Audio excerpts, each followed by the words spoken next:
Tony, thank you very much, and thanks for the invitation to be here today. And I was quizzing him about their advertising agency that does the work for them, and I think you said since the mid-'90s this company has worked for you, and I think we're all tempted to, let me put it this way, I was anyway, to open it up and say, how easy is it to build and grow a business in Texas?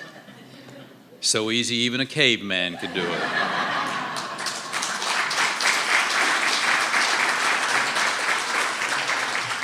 And I think that was a few ad campaigns ago even. So, at any rate, regardless of how you say it, I'm pleased to be with you as you celebrate this Texas-born company, as you appropriately pointed out, choosing to significantly expand its presence here in the Lone Star State.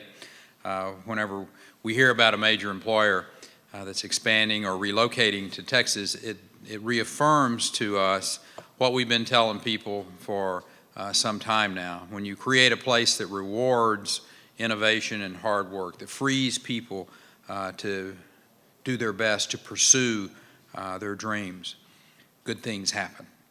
And this is yet another example of a good thing, Ryan, in your community. Up to 1,000 new employees over the next 3 years, some 400 new hires over the next 12 months alone. That is a fact worth celebrating. It's a particular telling story when companies that have already been doing business in the state make the choice to expand. GEICO's roots in Texas go back to its very foundations, but they're a global industry leader. And the fact is, you could have been anywhere. And as you alluded to, you looked at and compared and made decisions about where was the best place to expand this operations center. And like a lot of cutting-edge companies, GEICO realized that Texas is a great destination for innovative and thoughtful, visionary companies, and it was the place that you wanted to be so that you could excel at what you do. And it's also very much an understatement to talk about, and I don't think you can overstate the importance to the people of Katy. Every day when they showed up for work, the people working here at Katy showed GEICO the high level of hard work, the dedication, the skill that you're going to get when you hire a Texan. Now, I've been around the world spreading the word about Texas, but our best selling point remains the people of the state, their excitement, their enthusiasm about being a part of your team, which isn't to say that we haven't been able to make our own contributions over the past decade or so. And when I talk about we, I'm talking about good public servants like Julia Rathgaber and the work that she and her colleagues have done in Austin, Texas. We helped create this climate in the state by freeing people from overtaxation, from overregulation, from over-litigation. We freed people to create, to experiment, to try new things, to truly bring out their best. And now, it really doesn't matter whether you're creating a new vaccine, as we just left a facility in College Station, Texas, that's creating a new vaccine to deal with pandemics or threats to our war fighters. Whether you're building the first smartphone manufactured in the United States in Fort Worth, Texas, or if you're the fastest growing major automobile insurer in the United States. I was thinking about some of the comparables between GEICO and the state of Texas.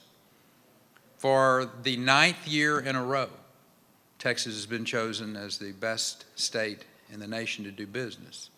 by Chief Executive Officer Magazine, just as you all have led the nation in the last 10 years in automobile insurer.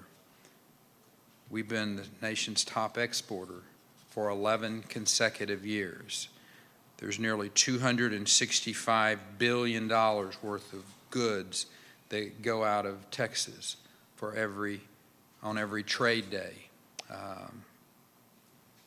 $1 billion worth of exports almost every trading day in this state. That's larger than the entire GDP of countries like Chile and Nicaragua, or I should say Nigeria and the Philippines and Portugal. To the rank and file Texans, those types of numbers they're great. You know, they roll off your lips pretty well. But you know, what do they really mean? I mean, what does $265 billion a year of exports mean to the average Texan? And what it is, it's about their quality of life. It's about that they, as some of the citizens of Katy and the surrounding area, are going to be able to have a better quality of life for their family. They're going to be able to take care of their families better. They're going to be able to have an extra smile on their face this Christmas season because they're going to be able to work for this great company. And it's because we've freed people, Julia, in this state to make the right choices, to do the most that they can with what they have. And it's more than just about the economic side of this. I was sharing with some people earlier in the day that we didn't just transform this state into a place where it's a national leader in economics. We also changed it in some other areas too, to be a leader. In the cultural arts, for example. Fort Worth, Texas, over the last decade, has built a new museum of modern art. They built one of the finest symphony halls in the world. The Kimball has expanded greatly. They have one of the finest zoos in the world. Dallas has built 2 performing arts facilities. The Nasher Sculpture Gardens relocated to Dallas. The American Film Institute is headquartered there. The Perot's just finished one of the great natural science museums in the country. Austin, our little hometown, is now home of a new museum of modern art. Long Center of Performing Arts. San Antonio is building a new performing arts facility. Houston, Texas, not only is on any given night in their theater district, more theater seats available than any other city in America outside of New York City. And it didn't happen by accident. It didn't happen because government did it either. It did it because we've helped create an environment in the state where men and women like yourself were able to keep more of what you work for. And you made the decisions about where to contribute back to those cultural arts that you think are most important for you and or your family. And that's the type of quality of life. That's one of the reasons, Ryan, that people have that smile on their face, that have that enthusiasm, because they know they're living in one of the great places in the world today. It's why I want to congratulate GEICO on a job well done. And the people of Katy for making this happen today. Tara, so to you and to all of those new employees of GEICO, we say God bless you. And through you, may God continue to bless the great state of Texas. Thank you.